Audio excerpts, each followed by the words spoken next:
ఇక దత్తపుత్రుడి పేరు చెబితే ఏం గుర్తుకొస్తుందో తెలుసా? నా అక్క చెల్లెమ్మలకు దత్తపుత్రుడి పేరు చెబితే వివాహ వ్యవస్థను భ్రష్టు పట్టించే ఓ మోసగాడు గుర్తుకొస్తాడు.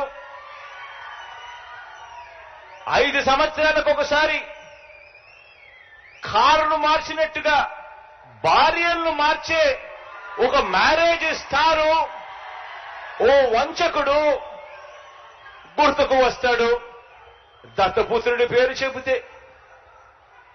ఆలోచన చేయమని అడుగుతా ఉన్నా. ఒకరికి విశ్వసనీయత లేదు, మరొకరికి విలువలు లేవు. ఈ విశ్వసనీయత లేని, ఈ విలువలు లేని వీరు,